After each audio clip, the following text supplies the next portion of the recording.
수소헬륨은 우주를 구성하는 98%의 원소인데 얘네들은 빅뱅이 시작된 다음에 38만 년 후에 생성이 됩니다. 그 다음 헬륨부터 철까지의 원소는 별의 핵융합으로 인해서 생성이 되고요. 철 이후의 원소들은 이제 소신성이 폭발할 때 그때 이제 생겨나게 됩니다.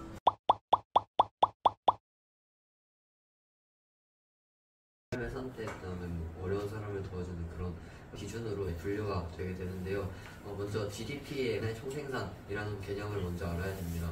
국내 총생산은 어떤 한 나라의 국가의 영토 내에서 일정한 기간 동안 생산된 최종 생산물의 가치를 평가하는 것인데요. 이 지표의 단점은 국가의 전체적인 경제 규모를 볼 수 있다는 장점이 있지만 국가의 전체적인 경제 규모만 보여주기 때문에 인구가 많은 나라의 경우에는 GDP가 국내 총생산이 크다는 특징이 두드러집니다. 그래서 이를 보완하게 나온 것이 1인당 국내 총생산 GDP인데요. 이것은 아까 말했던 국내 총생산은 국가의 전체 인구수에 나누어서 1인당 얼마만큼의 소득을 평균적으로 받고 있는지 알게 됩니다. 산 같은 경우에는 이제 용질이 이동하는 걸 말이에요. 산수는 이제 용매가 이동하는 겁니다. 그리고 농도가 낮은 곳에서 농도가 높은 곳으로 이동하는 것이고 물이 이동하는 거죠.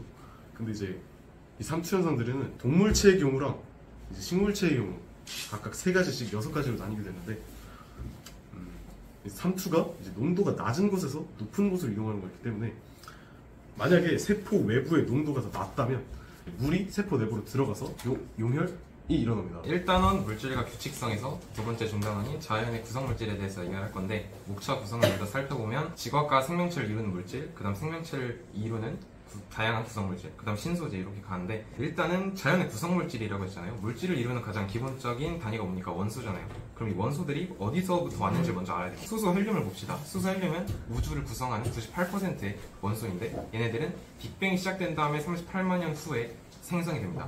그 다음 헬륨부터 철까지의 원소는 별의 핵융합으로 인해서 생성이 되고요. 철 이후의 원소들은 이제 소신성이 폭발할 때 그때 이제 생겨나게 됩니다. 그럼 이제 지각과 생명체를 구성하는 물질이 그럼 뭐냐라고 한다면 지각을 구성하는 물질은 규산형 광물이고 그 다음 생명체를 구성하는 물질은 탄소화합물이라고 일단 얘기할 수 있습니다. 그래서 규산형 광물을 먼저 보면은 규산형 광물은 규산염 사면체가 이제 기본 단위거든요. 규산염 사면체가 뭐냐? 이제 규소가 중간에 있고 이제 규소가 원자과 전자수가 4이기 때문에 4개의 원자들하고 단일 결합을 할 수가 있거든요.